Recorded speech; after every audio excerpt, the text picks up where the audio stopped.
السلام علیکم ویورز، ہمارے چینل پر خوش آمدید۔ میرا نام نمرا ہے اور میرا تعلق لاہور سے ہے۔ میں اپنے ابا کے ساتھ رہتی تھی۔ اماں کا تو انتقال ہو گیا تھا، ابا نے یہی بتایا تھا۔ نہ تو ان کی کوئی تصویر تھی میرے پاس تھی اور نہ ہی میں نے انہیں دیکھا تھا۔ بچپن سے ہی اپنے ابا کو ہی اپنے پاس دیکھا تھا۔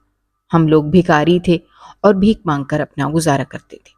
نہ کوئی اپنا گھر تھا اور نہ ہی پہننے کے لیے کوئی اچھا کپڑا۔ میرے پاس صرف 2 جوڑے تھے، وہ بھی میں کسی بڑے گھر سے مانگ کر لائی تھی۔ ایک کو پہن لیتی تو دوسرے کو دھو کے رکھ لیتی۔ ابا اور میں ایک جھونپڑی میں رہتے تھے۔ یہاں شہر کی آبادی سے تھوڑا ہٹ کے ہمارے جیسے بہت سارے بھکاریوں نے اپنی جھونپڑیاں بنا رکھی تھی۔ یہاں پر جتنی بھی جھونپڑیاں تھیں سب بھکاریوں کی ہی تھی، اور ایک طرح سے ان کی پوری بستی یہاں پر آباد تھی، جو دن کو سارا دن بھیک مانگتے اور رات کو اپنی اپنی جھونپڑیوں میں آ کر سو جاتے۔ یعنی ساری جھونپڑیوں میں ایک جھونپڑی میری اور میرے ابا کی بھی تھی۔ ہم لوگ بھی صبح کے گھر سے نکلتے اور شام تک اپنا کام کرتے۔ شام کو کھانا اکٹھا کھا کر گھر واپس آ جاتے، اور جو پیسے ہم پورا دن جمع کرتے تھے وہ سارے پیسے ابا کے پاس جمع کروا دیتے۔ ابا وہ سارے پیسے لے کر رکھ لیتے، یہ کہتے کہ وہ پیسے میری شادی کے لیے جمع کر رہے ہیں۔ اب ساری زندگی میں ان کے ساتھ اسی جھونپڑی میں تو نہیں رہوں گی۔ بے شک ہم لوگ فقیر لوگ تھے، لیکن فقیر بھی بیٹیوں کی شادیاں کرتے ہی تھے، اس لیے جو بھی پیسے ہم دونوں کما کر لاتے تھے میرے ابا ایک جگہ جمع کرتے رہتے۔ میں نے کبھی ان سے کوئی سوال نہیں کیا تھا، خاموشی سے ساری رقم انہیں تھما دیتی۔ ان پیسوں سے میں نے کبھی کچھ نہیں خریدا تھا۔ میرے پاس جتنی بھی چیزیں تھیں وہ سب میں نے مانگ کر جمع کی تھی۔ جو کپڑے میں نے پہنے تھے وہ بھی میں کسی گھر سے مانگ کر لائی تھی۔ جو جوتا میرے پیروں میں تھا وہ بھی کسی سے مانگ کر لائی تھی۔ اپنی ذاتی کوئی چیز تو میرے پاس تھی ہی نہیں۔ نہ میں نے بچپن سے کبھی ایسا دیکھا تھا کہ میری اپنی کوئی چیز ہو جو ابا میرے لیے اپنے پیسوں سے خرید کر لائے ہوں۔ ابا کہتے تھے کہ کبھی باہر سے کھانا نہیں ملتا تو جو پیسے انہوں نے جمع کیے ہیں ان سے گزارا کرنا پڑتا ہے۔ کہیں آنا جانا بھی ہوتا تو اس میں بھی پیسے خرچ ہوتے تھے، اس لیے میں چپ ہو جاتی اور کوئی فرمائش نہ کرتی۔ یہاں جھونپڑیوں میں رہنے والی بہت ساری عورتیں مجھے جانتی تھیں اور میں شام کو ان کے پاس جا کر تھوڑی دیر کے لیے بیٹھ جاتی۔ یہاں پر جتنی بھی عورتیں اور لڑکیاں رہتی تھیں وہ سبھی ایک ہی طرح کی تھیں، رنگ و روپ میں سانولی صورت اور میلے کپڑے، یہی ان کا حلیہ ہوتا تھا۔ میلے کپڑے تو خیر میرے بھی تھے، لیکن میرا رنگ و روپ ان سب لڑکیوں سے، سب عورتوں سے الگ تھا۔ میں ان سب سے دیکھنے میں خوبصورت تھی۔ میرا گورا رنگ تھا اور بڑی بڑی آنکھیں تھیں، اور میری آنکھیں نیلے رنگ کی تھیں جو مجھے اور خوبصورت بناتی تھیں۔ کوئی بھی ایک نظر دیکھتا تو دیکھتا رہ جاتا۔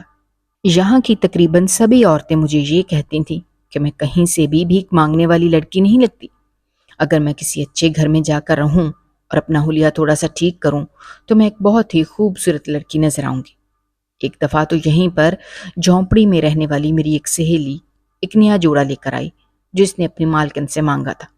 وہ بھیک نہیں مانگتی تھی بلکہ ایک بنگلے میں کام کرتی تھی، اور وہاں کی مالکن نے اسے اپنا کوئی نیا جوڑا دیا تھا۔ وہ جوڑا اپنے گھر لے آئی اور پھر اس نے مجھے اپنے گھر بلایا۔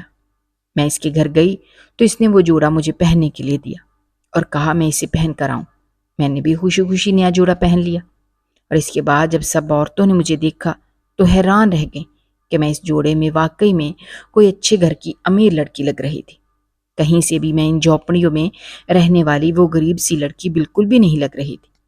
مگر انسان اپنے ظاہری حلیوں کو جتنا بھی بدل لے، اس کی حقیقت تو وہی ہوتی ہے جس جگہ وہ زندگی گزار رہا ہوتا ہے۔ میری حقیقت یہی تھی کہ میں بھیک مانگنے والی تھی اور ایسی جگہ پر زندگی گزار رہی تھی۔ کپڑے بدل لینے سے میری حیثیت نہیں بدلنے والی تھی، اسی لیے وہ جوڑا اسے واپس کر کے میں گھر آ گئی۔ میں اکثر یہ سوچتی تھی کہ ہمارے دن بھی بدل جاتے تو کیا ہی بات تھی، کاش ہمیں بھی اس طرح سے بھیک نہ مانگنی پڑتی اور ہم لوگوں کو اپنا گھر ہوتا جہاں پر میں اور ابا اپنی مرضی سے زندگی گزارتے۔ ہمیں تھوڑے تھوڑے پیسوں کے لیے لوگوں کے آگے ہاتھ نہ پھیلانا پڑتا، اور روزانہ ہمیں یہ فکر نہ ہوتی کہ آج ہمیں کھانے کے لیے کچھ ملے گا، یا پھر ہمیں جو پیسے دن بھر میں مانگ کر جمع کیے تھے ان میں سے ہی کھانا خرید کر لانا ہوگا۔ میں پہلے اکیلی بھی مانگنے جایا کرتی تھی اور میرے ابا اکیلے جاتے تھے، لیکن پھر ایسا ہونے لگا کہ کہیں پر کچھ اچھے لوگ تھے جو کہ خاموشی سے چند پیسے مجھے تھما دیتے، لیکن وہیں پر کچھ لوگ ایسے بھی تھے جو میرا مذاق اڑاتے اور کیونکہ میں ایک لڑکی تھی، ایسے میں بہت سارے لڑکے مجھے تنگ بھی کرتے اور میرا پیچھا کر کے پیسوں کے نام پر مجھے پریشان کرتے، میرے ساتھ مذاق کرتے۔ ان ساری باتوں سے پریشان ہو کر اور تنگ آ کر میں نے ابا کے ساتھ جانا شروع کر دیا۔ اب جہاں بھی جاتی تھی میں ابا کے ساتھ ہی جایا کرتی تھی، اور ہم دونوں باپ بیٹی مل کر بھیک مانگتے۔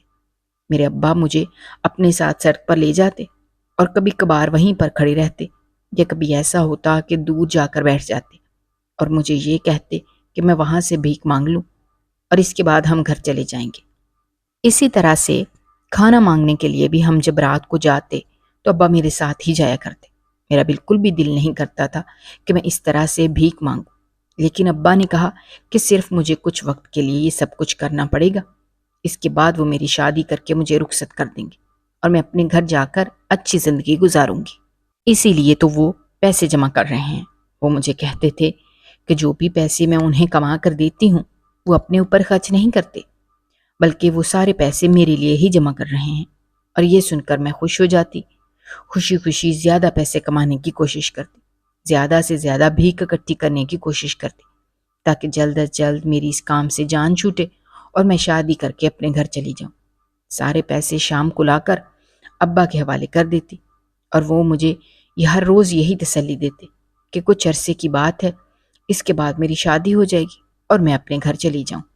میں بھی ہر روز اسی امید پر گھر سے جاتی اور کوشش کرتی کہ زیادہ سے زیادہ پیسے جمع کر سکوں۔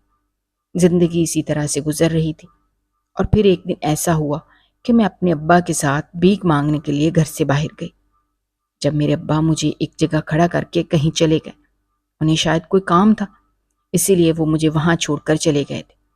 ابا کے جاتے ہی اس دن ایک خراب حالوں والی بڑھیا میرے پاس آئی اور اشارے سے میرے پیٹ پر کچھ لکھنے لگی۔ مجھے کچھ سمجھ نہیں آیا کہ اس بڑھیا نے کیا لکھا تھا۔ تھوڑی ہی دیر بعد وہ وہاں سے چلی گئی۔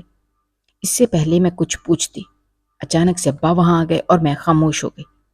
ابا کے سامنے اس بڑھیا کو روک لیتی تو ابا بہت سارے سوال کرتے۔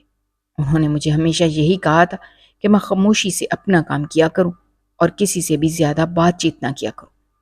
اسی لیے میں ابا کے سامنے کسی سے بات نہیں کرتی تھی۔ اس بڑھیا کو بھی میں نے جانے دیا اور چپ ہو گئی۔ اس کے جاتے ہی میری طبیعت اچانک سے خراب ہو گئی۔ ایسا تو آج سے پہلے کبھی بھی میرے ساتھ نہیں ہوا تھا۔ تھوڑی بہت طبیعت خراب ہوتی تھی، لیکن اب کی بار تو شاید کوئی بڑی بات ہی ہو گئی تھی جو میری طبیعت سنبھلنے کا نام ہی نہیں لے رہی تھی۔ ابا یہ سب کچھ دیکھ کر پریشان تھے کہ یہ اچانک سے کیا ہو گیا۔ گھر سے تو ہم لوگ بالکل ٹھیک نکلے تھے۔ تھوڑی دیر پہلے میں بالکل ٹھیک تھی جب ابا مجھے یہاں چھوڑ کر گئے تھے۔ اس عورت کے جاتے ہی اچانک سے پتہ نہیں کیا ہو گیا تھا۔ میں خود پریشان ہو گئی۔ جب ابا نے یہ دیکھا کہ میری طبیعت کچھ زیادہ ہی خراب ہے تو وہ مجھے اپنے ساتھ اسپتال لے گئے۔ جب وہاں کی ڈاکٹر نے ایک ایسی بات بتائی جس نے مجھے حیران کر دیا، میرے پیروں کے نیچے سے زمین نکل گئی۔ ڈاکٹر نے مجھے حاملہ ہونے کی خوشخبری دے دی، جبکہ میں اس بات پر حیران تھی کہ ایسا کیسے ممکن تھا، کیونکہ میں تو بھی کنواری تھی۔ اسی وقت اچانک سے مجھے وہی بڑھیا عورت یاد آئی جو مجھے راستے میں ملی تھی، اور اس نے میرے پیٹ پر کچھ لکھا تھا اور فوراً وہاں سے چلی گئی تھی۔ یقیناً اسی عورت نے کچھ کیا تھا۔ میں بہت پریشان تھی، جبکہ میں نے اس ڈاکٹر کو خاموش رہنے کا کہا۔ اسے یہ کہا کہ وہ یہ بات میرے ساتھ آنے والے شخص کو نہیں بتائیں گی۔ انہوں نے مجھے بتا دیا ہے، یہی کافی ہے، اور میں گھر جا کر انہیں خود بتا دوں گی۔ میری بات سن کر وہ ڈاکٹر خاموش ہو گئی اور اس نے ابا کو اس بارے میں کچھ نہ بتایا۔ میرے کہنے پر میں نہیں چاہتی تھی کہ ابا کو اس بارے میں کچھ بھی پتہ چلے اور وہ مجھ پر شک کریں۔ میں انہیں کیا بتاتی کہ یہ جو کچھ بھی ہو رہا تھا اس میں میری کوئی غلطی نہیں تھی؟ کیا پتہ وہ میری بات پر بھروسہ نہ کرتے اور مجھے ہی قصوروار ٹھہراتے۔ اسی لیے فی الحال میں ان سے اس بارے میں کوئی بھی بات نہیں کرنا چاہتی تھی۔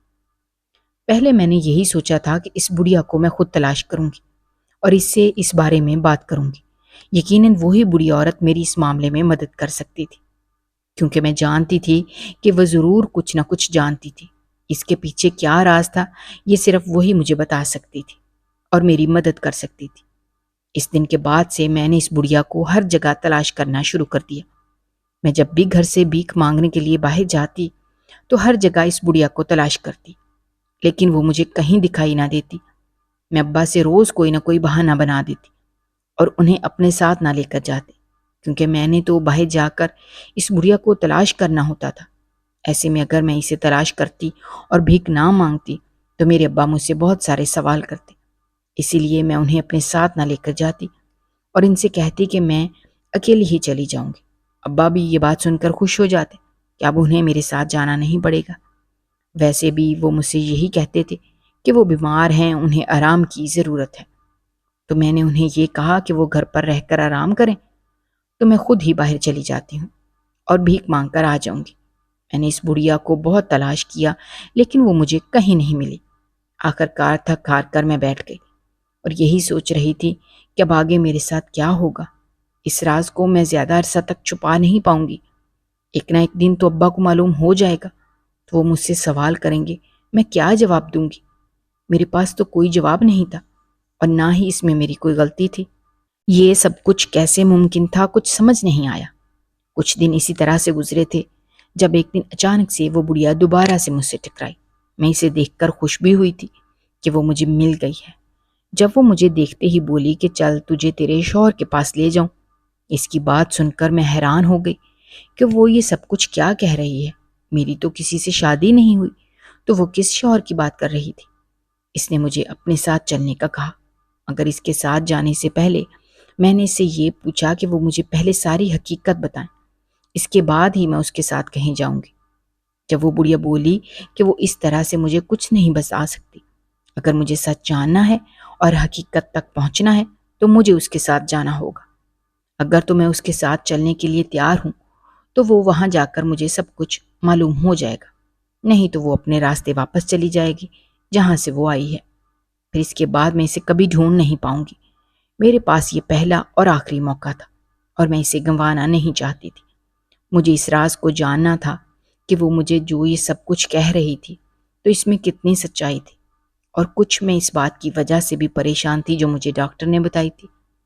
اسی لیے اس بڑھیا کے ساتھ جانے کے علاوہ میرے پاس اور کوئی راستہ نہیں تھا، اسی لیے میں خاموشی سے اس کے ساتھ چل پڑی۔ وہ مجھے اپنے ساتھ وہاں سے کافی دور ایک محل نما گھر میں لے آئی، خود وہ وہیں پر رک گئی۔ اس نے مجھے کہا کہ اندر جا، یہی تیرا گھر ہے اور یہیں پر تجھے اپنا شوہر مل جائے گا، جبکہ وہ میرے ساتھ گھر کے اندر نہیں جائے گی۔ اس کا مقصد صرف مجھے یہاں تک پہنچانا تھا، جو اس نے پورا کر دیا۔ آگے مجھے اکیلے ہی جانا ہوگا۔ یہ کہہ کر وہ وہاں سے چلی گئی۔ میں ڈرتے ہوئے اس گھر کے اندر چلی گئی، جانے وہاں پر کون موجود ہوتا اور یہ کس کا گھر اتنا خوبصورت تھا۔ میں نے جیسے ہی اندر قدم رکھا تو جان نکل گئی، کیونکہ وہ میرا گھر نہیں تھا، بلکہ وہ گھر کسی کا بھی گھر نہیں تھا۔ یہ گھر باہر سے دیکھنے میں خوبصورت محل نما گھر لگتا تھا، لیکن اندر سے یہ ایک بہت ہی خوفناک منظر تھا جو میرے سامنے تھا۔ اس گھر میں بہت ساری لڑکیوں کو باندھ کر رکھا گیا تھا، جو کہ ساری ہی میری ہی عمر کی تھیں اور خوبصورت تھیں، اپنی مدد کے لیے چلا رہی تھیں، مگر کوئی ان کی مدد کے لیے یہاں نہیں آیا تھا۔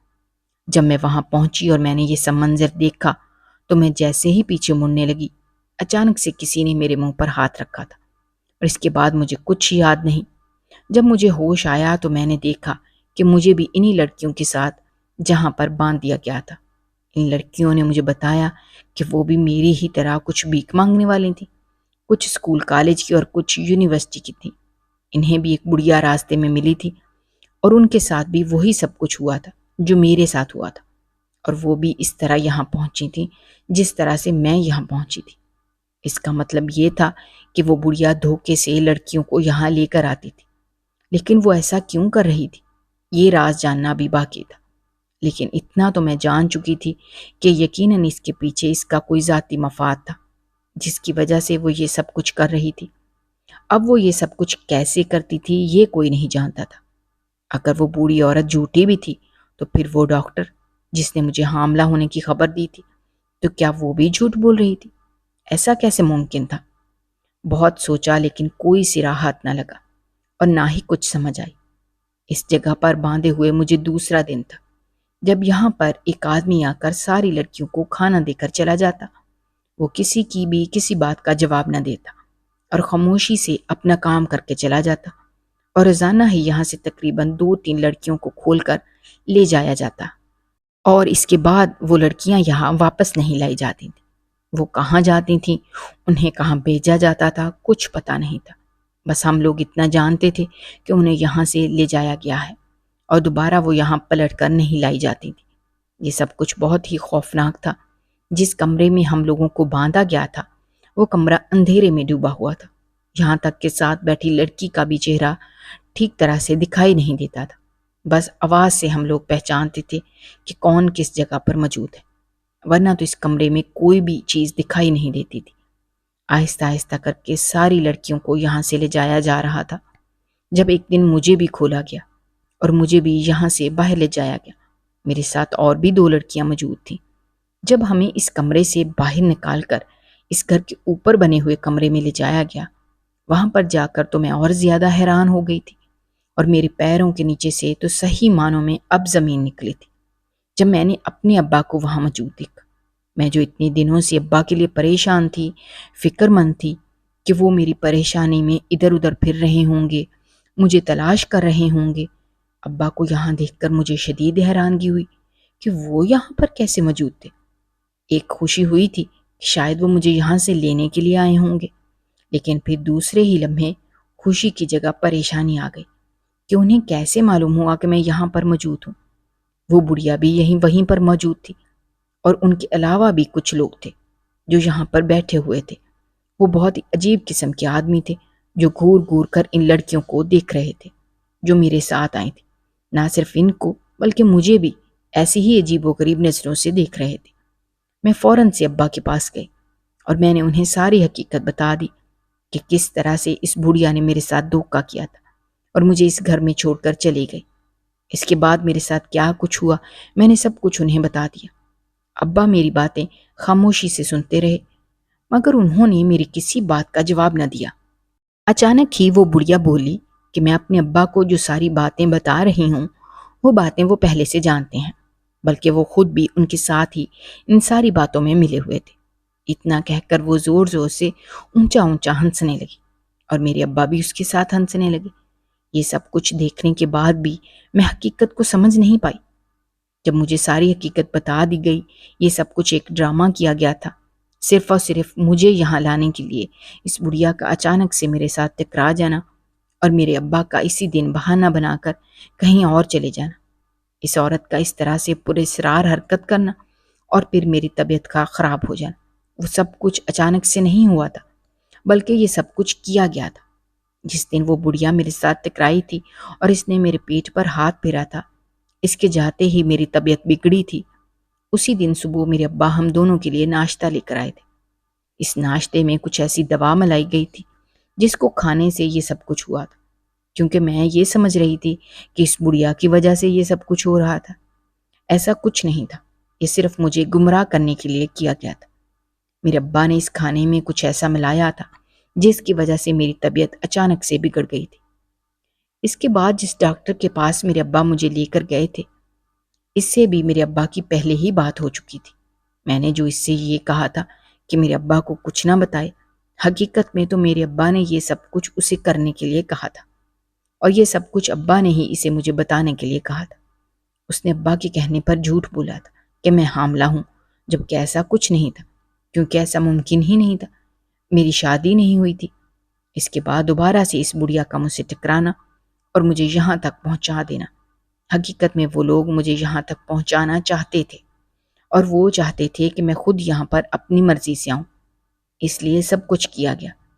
وہ جانتے تھے کہ جو چال انہوں نے چلی ہے اور یہ جو جھوٹ انہوں نے مجھ سے بولا ہے، اس جھوٹ کی سچائی کو جاننے کے لیے میں ان کی ہر بات ماننے کے لیے تیار ہو جاؤں گی، اور بڑھیا کے کہنے پر میں اس کے ساتھ کہیں بھی جانے کے لیے تیار ہو جاؤں گی۔ اسی لیے انہوں نے مجھے اس طرح سے جال میں پھنسایا تھا۔ حیران میں اس بات پر تھے کہ میرے ابا ان ساری باتوں میں ان کے ساتھ شامل تھے، مگر انہوں نے ایسا کیوں کیا؟ میں تو ان کی بیٹی تھی۔ جب میں نے یہ بات کہی تو وہ بڑھیا ہنسنے لگی کہ میں ابھی تک اس دھوکے باز فراڈ آدمی کو اپنا سگا باپ سمجھ رہی تھی۔ ایسا کچھ نہیں تھا۔ وہ آدمی جس کے ساتھ میں بچپن سے رہ رہی تھی وہ میرا سگا باپ نہیں تھا، بلکہ وہ ان لوگوں کے ساتھ ملا ہوا تھا۔ ان لوگوں کا اپنا ایک گروپ تھا جو کہ ایسے ہی غیر قانونی اور غلط کام کرتے تھے، بچوں کا اغوا کرتے تھے اور ان سے بھیک منگواتے تھے۔ کچھ بچوں کے ساتھ تو بہت ظلم کیا جاتا تھا، ان کے ہاتھ پیر کاٹ کر انہیں سڑک پر ڈال دیتے تھے تاکہ اس طرح سے زیادہ بھیک ملے گی، جبکہ لڑکیوں کے ساتھ وہ ایسا نہیں کرتے تھے۔ جو لڑکی دیکھنے میں خوبصورت ہوتی تھی وہ اسے جسمانی طور پر کوئی تکلیف نہیں دیتے تھے، بلکہ وہ ویسے ہی اس کی پرورش کرتے اور اسے بھیک مانگنے پر لگا دیتے۔ جب وہ لڑکی بڑی ہوتی تھی اور بڑی ہو کر وہ خوبصورت ہی رہتی تو پھر اسے دھوکے سے اس جگہ لایا جاتا تھا اور پھر اسے یہاں سے آگے بیچ دیا جاتا اور زیادہ پیسہ کمایا جاتا تھا۔ میرے ابا نے بھی میرے بچپن میں ہی مجھے ایک گلی سے اغوا کیا تھا۔ میں اس کی کوئی سگی بیٹی نہیں تھی، وہ مجھے وہاں سے اٹھا کر لے آیا تھا۔ اس وقت میں صرف 3 سال کی تھی، اس لیے مجھے کچھ بھی یاد نہیں۔ اس آدمی نے مجھ سے ہمیشہ جھوٹ بولا تھا کہ میری اماں مر چکی ہیں، جبکہ ایسا کچھ نہیں تھا۔ نہ تو میری ماں مری تھی اور نہ ہی وہ میرا باپ تھا۔ میرے اصل ماں باپ تو کوئی اور ہی تھے جن کے بارے میں شاید وہ لوگ بھی نہیں جانتے جو مجھے یہاں لائے تھے۔ میرے ابا نے مجھے بچپن سے ہی بھیک منگوانے کا کام کیا تھا اور میرے ذریعے سے بہت سارا پیسہ کمایا تھا، لیکن اب وہ مزید پیسہ کمانا چاہتا تھا۔ وہ جانتا تھا کہ اب میری ساری زندگی بھی بھیک مانگتی رہوں گی تو اتنا پیسہ جمع کر کے اسے نہیں دے سکتی جتنا اسے میرا کسی امیر آدمی کے ساتھ سودا کرنے سے پیسہ ملتا۔ اسی لیے اس نے مجھے دھوکے سے یہاں بلوایا تھا اور یہاں پر انہی لڑکیوں کو رکھا جاتا تھا جنہیں ان کے بچپن میں اغوا کیا جاتا تھا یا پھر بعد میں بھی۔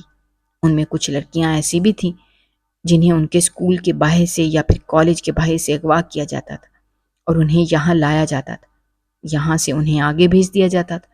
یہی ان لوگوں کا کاروبار تھا اور یہیں سے وہ پیسہ کماتے تھے۔